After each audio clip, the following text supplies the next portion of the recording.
Or presentation, more contemporary than she was, the presentations that she did when she had three of these book studies, all the same book studies, iterations of it. You know about it.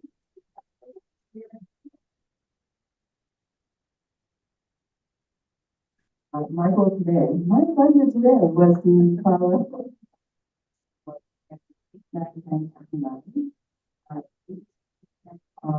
those questions that are about this part of the church, about experience met with in chapter 11 is basically a full summary of all the things you talked about already, and we get to see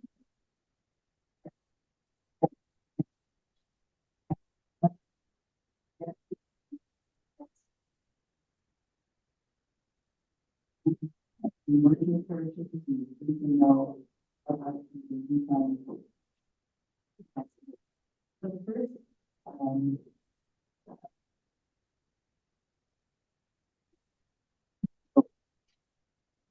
3.0 hundred community.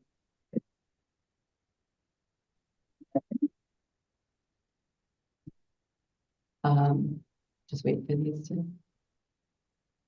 I'm sorry. it's okay, if you want to. They're not hearing us at this point. Oh, I'm sorry.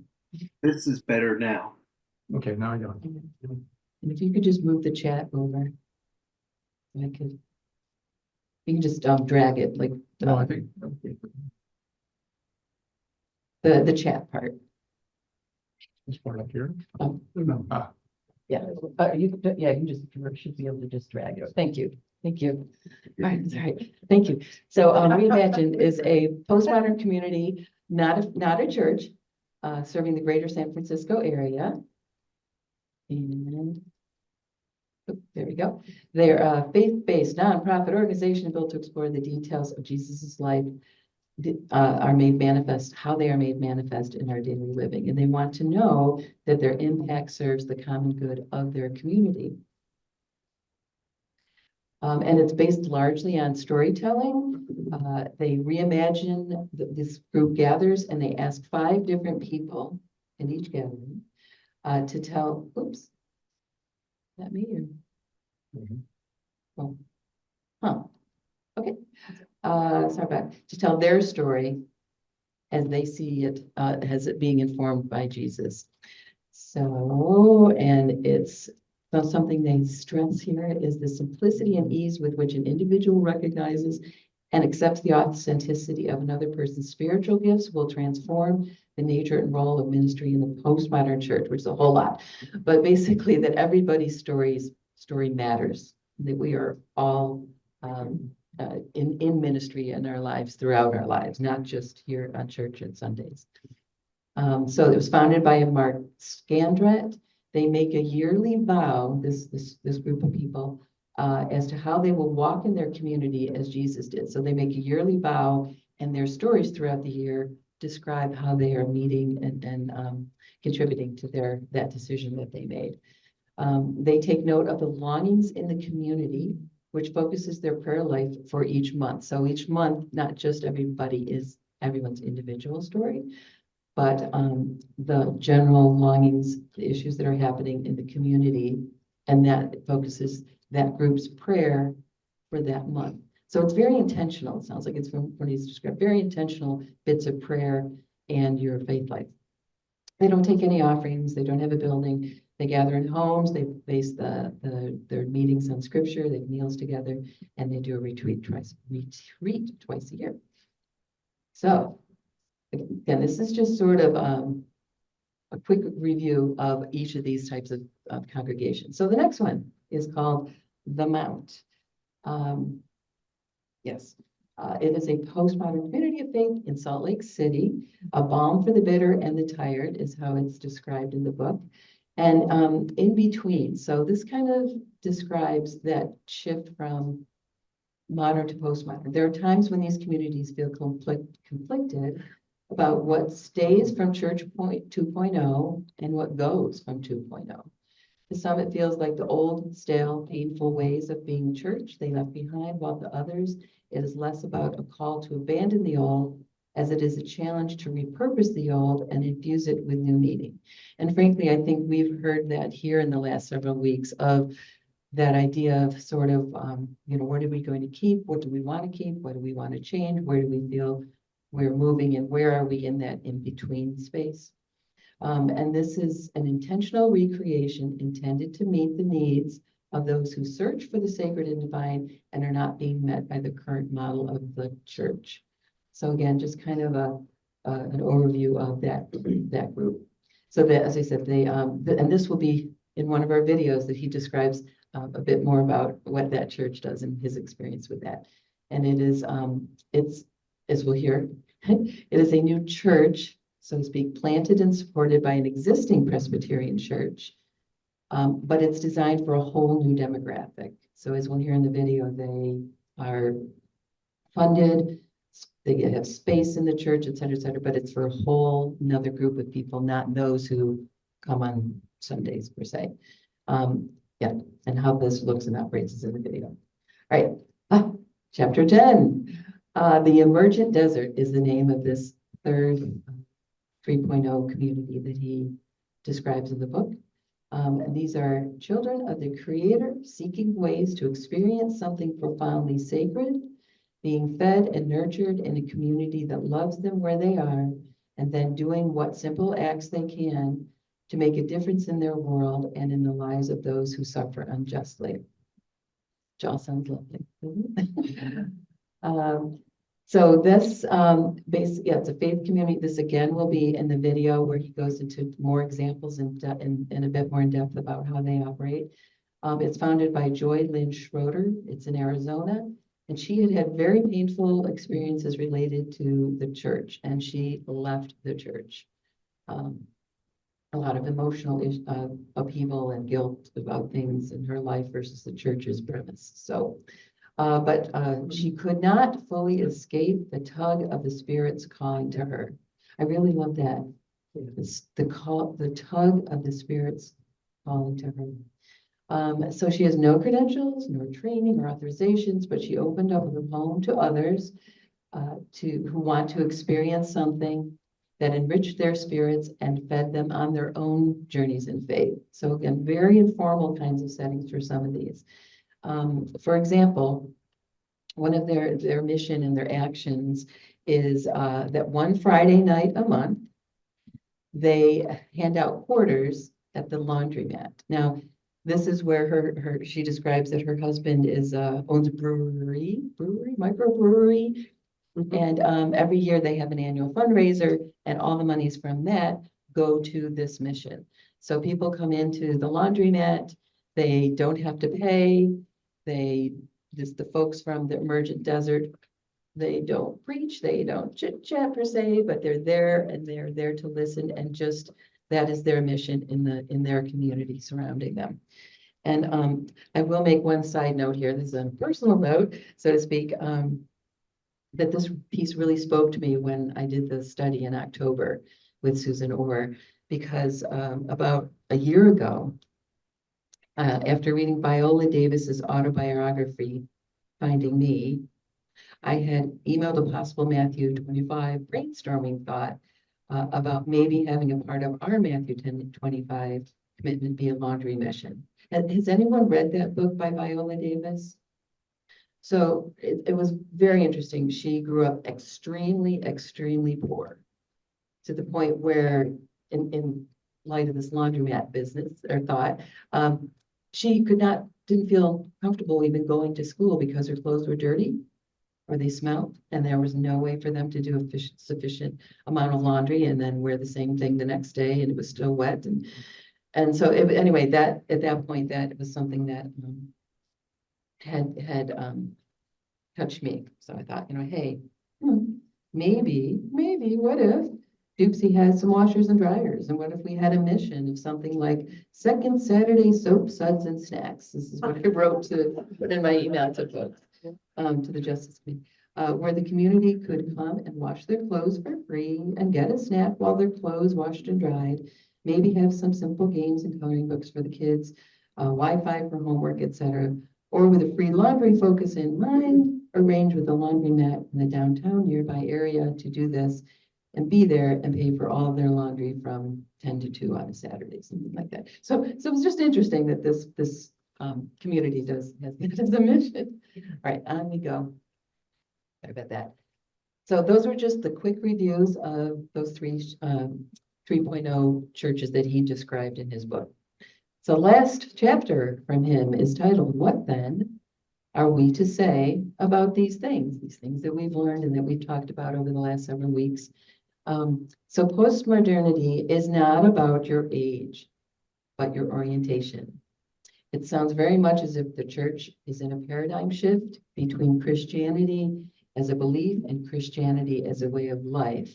So I love this part. It's not your age, it's your orientation.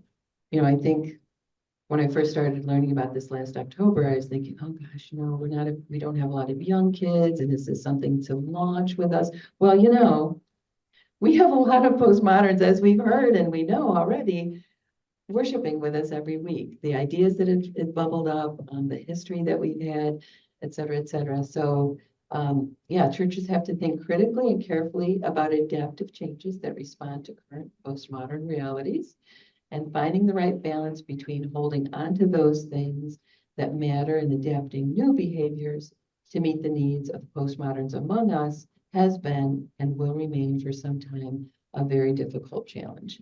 And I think we already feel, at least I already feel what those challenges might be like and might become, and what we may be moving into. So it's just kind of comforting to know that it's going to be hard, and everybody's telling us it's going to be hard. That's my take. That's my heart. It'll be a challenge. It'll be a challenge. So, oops. Okay. Thank you. He describes, find out how it is that you encounter the sacred. So the fluidity within postmodern communities when it comes to spiritual and sacred practices is a benchmark of their faith. So here he's recalling back to those different communities that are very fluid, very informal, yet all about their faith and spiritual journeys. Consider putting every piece of your current liturgy life to a simple test. Does this enhance or impede the presence of the divine? And having heard so much about C2, for me, having heard so much about C2 in the past, really this kind of really struck a chord as to what people felt really enhanced their experience with the divine as in C2 in relation to C2. Right, so discover your non-negotiables. I know we've sort of touched on this before, you know, knowing the difference between what you can change for the sake of the gospel and your mission and what can't change for the sake of your identity is crucial. So how many of these habits and how many of these are habits and how many are essential to your mission and identity? And it was interesting in the book study, which, by the way, the premise, there were two rules for the book study participants each week that we met over a 6-week period. And one of the rules was that everything here is confidential. So people, and the second rule was we did not need to identify what church we were from in any way, shape, or form as these discussions went forward. Granted, a lot of people know people. Sorry.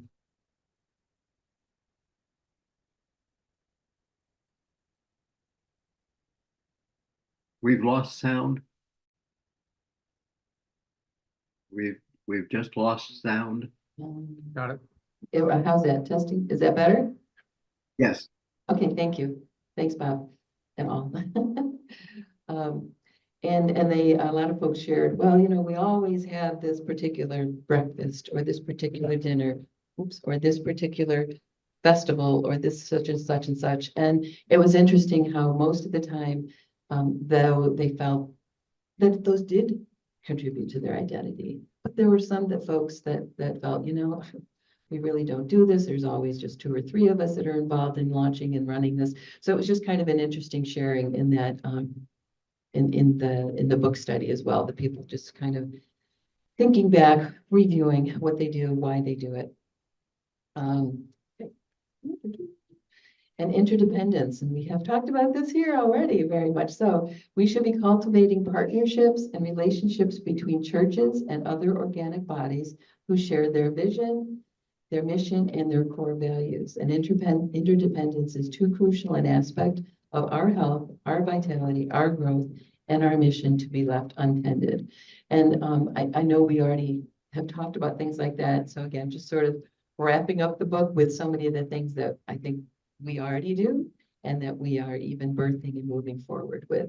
You know, Carolyn's working with the Quaker, Carolyn and others are working with the Quaker Earth Care Group, various things like that, that I think we already model and are doing well and should consider continuing doing. All right, last 2 slides, and then we'll try for the videos. Have a clear mission, a reason for why you exist. So this has been the message from the very beginning, and this is again how he sort of wraps it up and ends it. Postmoderns look for a faith community that exists as a presence in the community and the world.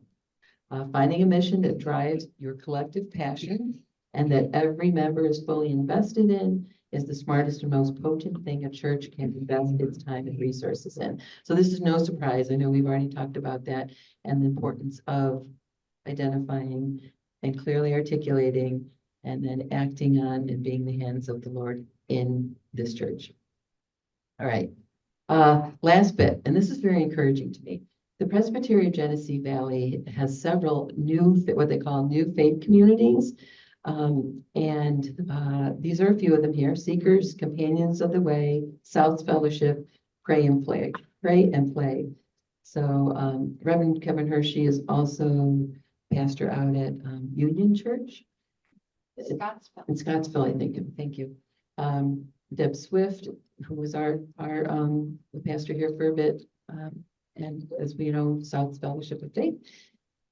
Pray and Play is for new young mothers to have the time to get together with their kids and to also do prayer. And that's done by Reverend Whitney Scoville. I forgot which church she's at. I'm sorry. So these leaders of these groups are bringing a proposal to the Presbytery of Genesee Valley, PGV's HCCT, Healthier Congregations Coordinating Team, to get their thumbs up and vote to bring it to Presbytery as another working group.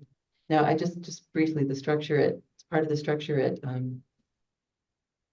the Presbytery is to have particular working groups deal with different kinds of issues or different things. So we have there's a grants working group. Anybody in the Presbytery is looking for a grant. There's a relationships group. There's a youth and young adult group who is super, super active. So if anybody has younger kids, teenagers, younger, I think 12 and up, lots of activities that they're doing. And then there's also Tools and Training Working Group, which was the group that recently launched and hosted the Congregation of Learning Day last weekend and other things as well. So this will be a 5th working group. And it would act, as it says there, as the initial presbytery body to approach for those wishing to create and or sustain a new faith community within the presbytery for the purposes of advocacy, support, and information. It would not be an oversight or permission-giving body. It's really designed, or will be designed, to be a support for folks that are moving forward or want to move forward or try something different and something new. And just as a brief bit on that, I feel that it is a really strong reflection of the Presbytery of Genesee Valley, knowing things need to change. This is something to support those changes. You know, Susan Orr's book studies and the statistics that she shared here when she came for a forum here with us about churches closing, et cetera, et cetera. Well, even the PCUSA has what they call 1001 new worshiping communities, sort of a program, a supportive piece, information. How do you do it? What do you do? What are your resources? So this would be a local, though, for our presbytery to support this. And to me, you know, it's great. It will be hopefully an easy way for people to access how to become a new faith community or 3.0 experiment, trying different things. And it'll provide some infrastructure right here locally. And there will be money as well. So that's the plan, put their money where their mouth is, so to speak. So we will move forward to 2 video clips.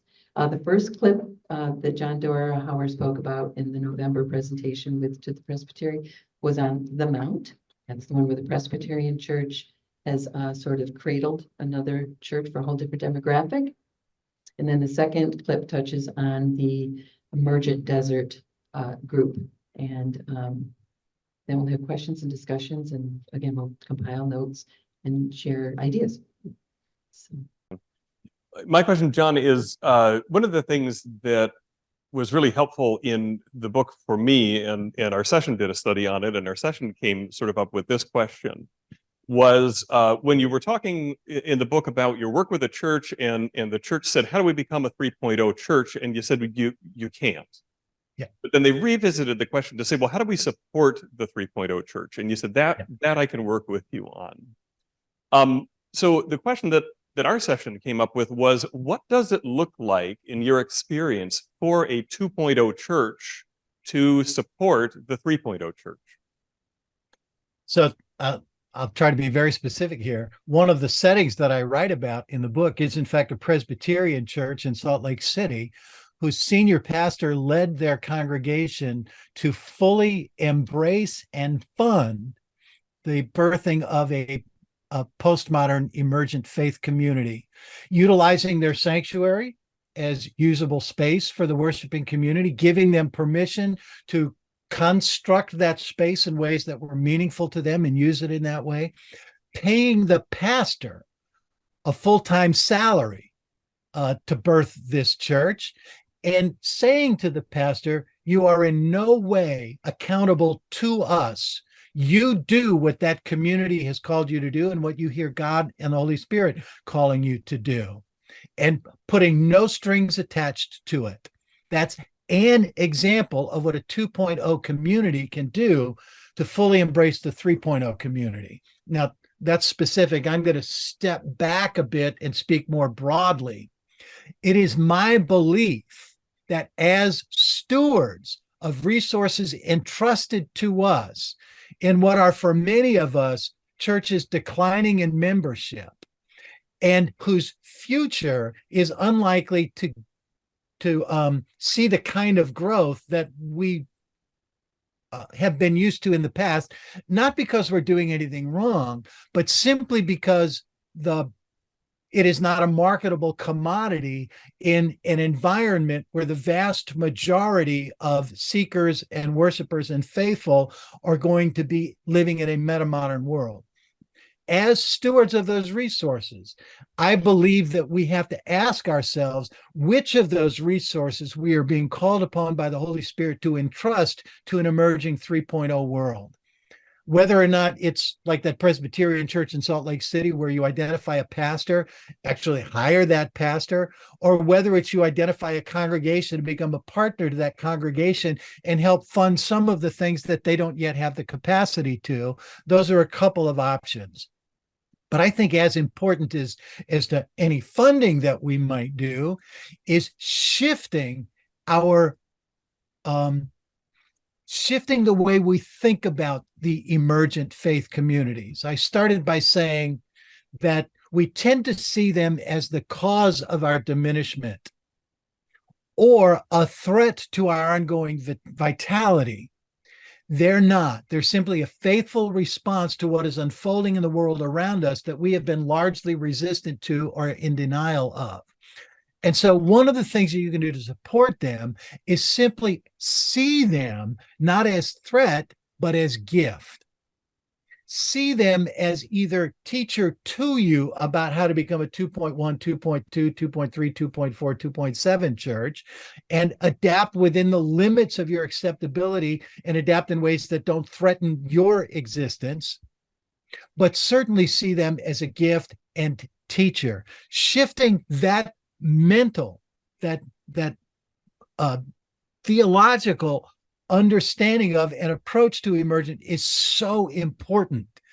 the difference between recognizing them as partner on the journey and ally in a common cause, and seeing them as a threat or the cause of our diminishment is huge. And in that way, as you are doing now, take time to learn and understand not only what's changing, but why it needs to change, and ask yourself, what can we do to adapt within our 2.0 world in order to continue not only to be relevant, but to continue to find pathways to encountering the sacred that are new and meaningful and surprising to us. Read the books that they're writing. Part of one of the things I sent were a couple of links of a conversation between a 2.0 church historian and a 3.0 theologian. I mean, watch those things, both to learn and to develop a deep appreciation and respect for the 3.0 world. I have seen from the time I began this research that what was emerging was a gift to the church, and that there was life on the other side of it. And we are a resurrection people, which is a way of saying that we're going to experience death through this time of transition. The first chapter in the book is about dying, but we are a resurrection people. And what hubris we have to bring to this as people of faith to imagine that our dying is the end of the game, that God isn't playing an infinite game because it ends with us. What level of hubris does that take? And some of the most powerful liturgies I've had were with churches that knew they were closing and with whom we opened up the conversation, what does death with dignity for you look like? And their closing became a liturgical both celebration of their history and a stewardship of resources. Kevin, in response to the question you asked, a stewardship of resources distributed to places where life is emerging through the movement of the Holy Spirit. And people have referred to the pandemic in terms of, through the lens of the church experience, as the great resignation, because of the number of pastors that just ended their ministry in the midst of it. I see it as the great adaptation. And Kirk, when you report numbers are growing, I saw that almost the second week of the pandemic. We went through a month or two of, oh my God, this is going to kill us, to, wait a minute, more people are showing up online than they were before. And here's how I characterize that. It's all within the same context that the Holy Spirit is actually birthing something new. And then when we get beyond the resistance to that, we're going to start seeing that these adaptations are in fact bringing new life and new energy, if not new bodies, into the church. Again, we can't put them in the old vessels and claim them as our sole members in a monogamous way, but people are showing up when we adapted. It was always possible for us to broadcast what we were doing online, to live stream it so that other people can embrace it, either from the place that they were in physically or the place that they are spiritually, where walking into our sanctuary still feels like a traumatizing experience for them. That was always available to us. And yet nobody was doing it, or the ones that were doing it were outliers that we saw as renegades, and we didn't understand what they were doing or why. And then one day we woke up and we were all doing it. And yes, we did it because it was the only option we had. And we thought when we did it that we were going to quickly go back to doing it the right way when this ended. And lo and behold, I'm going to pause here and tell a quick story. It was the third Sunday of the pandemic when we were worshiping online, when the church that my wife and I attend had the communion for the first time online. So there I am sitting on the couch with my wife. We go in and we grab a cracker and a cup of juice and we consecrate the elements. And what is often seen as just sort of this routine thing that I appreciate but have never deeply moved by, I was in tears experiencing, because here we are shut off from the world and yet gathering in a virtual community and exchanging the elements at the table. And I was so moved, I was in tears. And here's what hit me, Kirk, that even in this venue, the Holy Spirit has the capacity to appear and to move and to show up. That was never not the case. And yet we, out of reluctance, we adapted. And while we thought that we would quickly get back to the right way of doing it, we discovered at some point along the way, we're never going back to just that way. Because who can deny what the Spirit has been unfolding in and through this time of the great adaptation? The church adapted. That invitation was always there, but we resisted it until the pandemic. And when we opened up our eyes to what was possible, we went, holy cow. And I think that we are entering a season. Growth attaches the wrong metric to this. And we tend to focus on numerical growth as the sign that we got it right. This is a season of new evangelism in which good news will be experienced in very different ways by people who can no longer turn away from it because it is good news.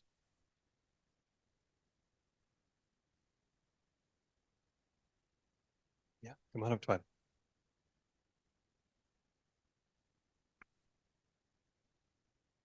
Still Twyla, not about your book this time. Buildings have become expensive and challenging. Yeah. And the focus of a lot of what churches do. Yeah. And my question for you is, what do you recommend that we do with them? Good. Great question. So a couple of things, and I think I even say this in the book. For many churches, the building has become the de facto mission of the church. When the council gathers, that's what they're talking about. When you look at the budget, that's what the budget's funding. When you look at the time the volunteers spend, that's what they're doing. They're perpetuating the building. Is that good or not? I'm agnostic in response to that question. What I am not agnostic about and am persuaded about is that until you know clearly what your mission is, you don't know whether or not you need the building or whether or not the building is essential to the unfolding of your mission. There's a story, and maybe I tell this in the book, but there was a church in Nogales, Arizona that called me down because they were years and hadn't met their budget, and they could see that their resources were being depleted. And they called me down, and we worshiped together, and then we met in the fellowship hall. And the first thing they did was hand me their budget. I took 5 minutes to look at the budget, and then I stood up and I said, folks, this isn't rocket science. Every month you make exactly half in your contributions of what the budget needs you to make. And half of your budget is paying your pastor, and half of your budget is funding the building. So you have an important decision to make, and I'm going to come back in 3 months after you've had time to prayerfully discern that. And here's your decision. What's your mission? And is that mission better served by having a pastor without a building or a building without a pastor? And I came back in 3 months. This is a church right on the border, and they said our mission is to the immigrants and the refugees in our midst. And we need a building. We think we can do that without the pastor, and we can fund the building. And that's what they become. And they're still there doing that good work. The only way to answer that question is to know what your mission is. And for some, the mission requires the building. There's a church in Memphis, Tennessee. They were down to about 20 older women in a city church, and they were clearly dying. And they called this brilliant young woman. And here's what she said to them. I know what our mission is, and we need to buy a bigger church. They bought a building with an entire city block of complex to it. And here's what she said. We are going to become the mission hub of this city. It's in Memphis, Tennessee. Within 2 years, they had 32 mission agencies operating out of that church, and their membership tripled. This was never about growth. This was about meeting a mission. And here's what happens. When you perform a mission that matters in the community and it makes a difference, people are going to show up. Church in Sahuarita, Arizona declared that our mission is to serve the border, or to serve the immigrant among us. And in the last 10 years, they've had to extend their building property 3 times. First, because their membership tripled, they had to build a new sanctuary. Second, they had to build a state-of-the-art food pantry for the food that they would feed for the immigrants. Third, they had to build an outshed for the Jeeps that they warehoused, that they sent out into the desert every day. I have a church in Bath, Maine, that sold its building because it was no longer central to their mission. Their mission was caring for the people who lived on the streets of Bath, Maine, and they bought a storefront, small property, out of which every Tuesday and Thursday they could set a table and feed the hungry in their midst. And on Sunday morning, they gather not in that church and that big sanctuary, which they sold their building, but in that small shop, one room shop that they now lease, in order to perform what their pastor, Bill Blass, calls the liturgical train wreck. Because the same people that come in for dinner on Tuesday and Thursday show up for worship on Sunday, and they have no idea what a liturgy looks like.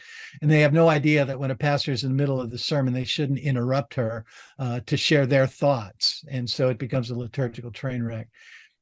The answer about the building is an answer about your mission. What is your mission? And is your mission inhibited by the maintenance of a building that's sucking every resource you have and leaving nothing for your mission? Or is the building necessary for the mission? That's the way you approach that question going forward. So not a ton of time for questions and comments, but let's use what we have. Any questions, comments, carry over from last week, things about mission, ideas? Finances? Okay. Thanks, Nancy. This was excellent. And the clips were great. One thing I was thinking about in general as we try to proceed towards some of these decisions is I think where we can get bogged down is if we start having grand schemes and big ideas that take a lot of bodies and talk about those and not begin with small incremental steps. And like that laundry idea or something like that. And if we start something small that we have the person power to do, that may help inform us as to where else we want to go from. So it's not a specific so much as it's so easy for us to get drawn into months and months and months of thinking, and the plans get bigger and bigger and nothing happens. This is also from years of bureaucracy at the county, so I don't lay that all on this church. Bob? Oh. As we're, this is a very superficial impression of the presentation, but it looked to me like there were two things going on. One was the emphasis on mission and being the body of Christ in the world. The other was an emphasis on feeling the presence of the divine. And I think those are both very important considerations. And I'm trying to get my head around the integrating these two aspects so that the mission comes from a sense of feeling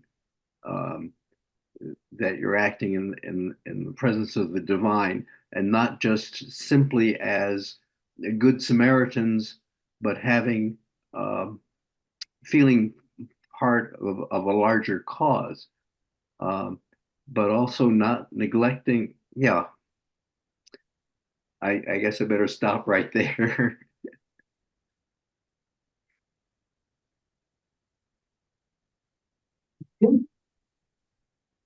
I have a quick comment on, there is another working group in Presbytery, the racial justice, not good enough, there.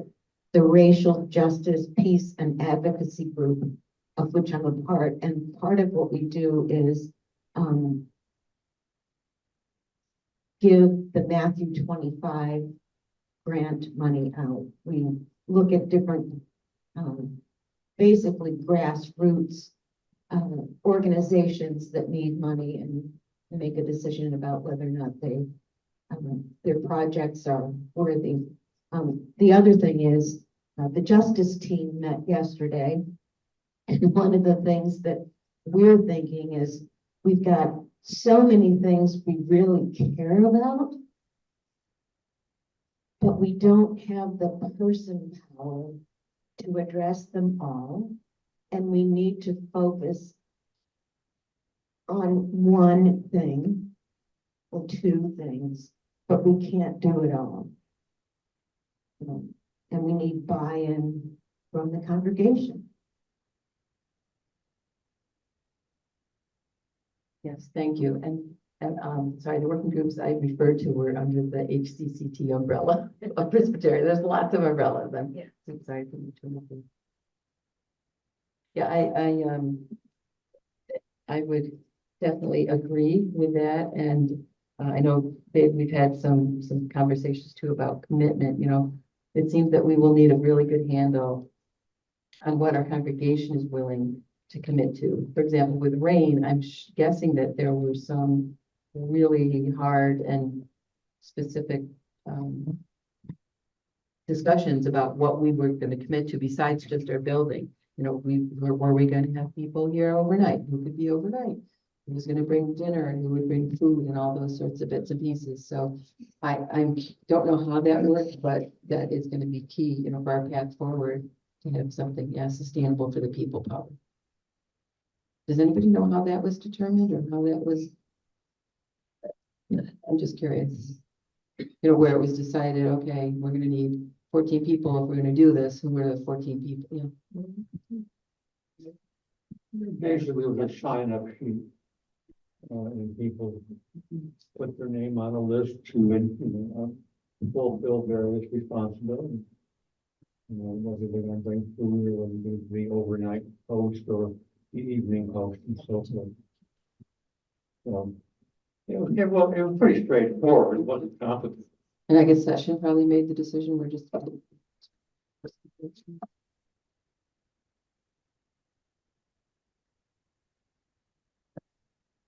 I think that, is what the, I think that Doral was also reminding us that we need to have allies and we need to, the interdependence issue. We are one small church now, not one big church. And so we can't do it all. Yes. Yeah, just as a segue to what David said, I totally agree with that. And, we've talked to death, and I really, we have this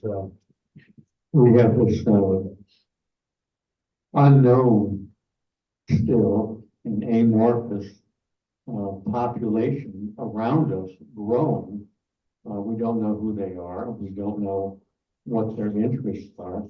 And I think perhaps somehow, some way we should invite people in to ask them what brought them into downtown living, which sort of self-selects them in a way, and what they would like to pursue in tandem with a group like us. That's a generalization, but the number of people living nearby continues to grow. They're certainly fairly prosperous where they're living. It's not inexpensive. So there's a potential alliance there that we need to explore. One last thing before I go. I totally agree with what Bob's saying, and I think it has to have two components.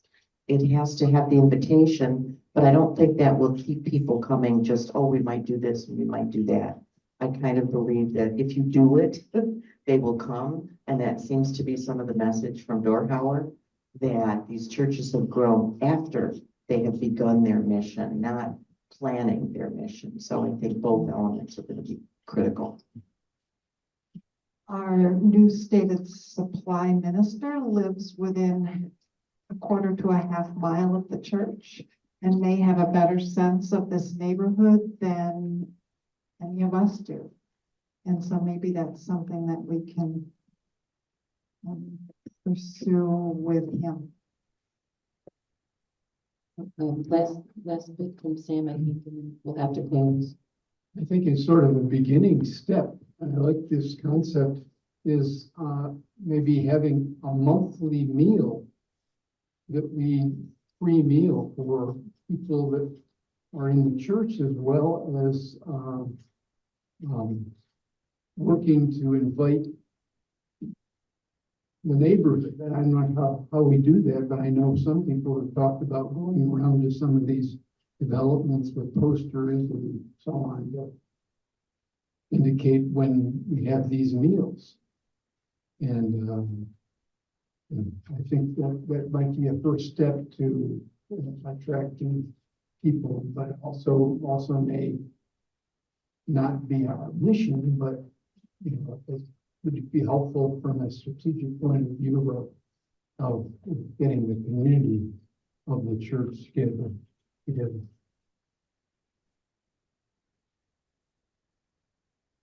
I imagine we need to end now, but I've had a lot of experience with Leah Cohen through Camp Whitman. And I know that she is a wonderful big picture thinker and thinks about how things could be and how things could be different.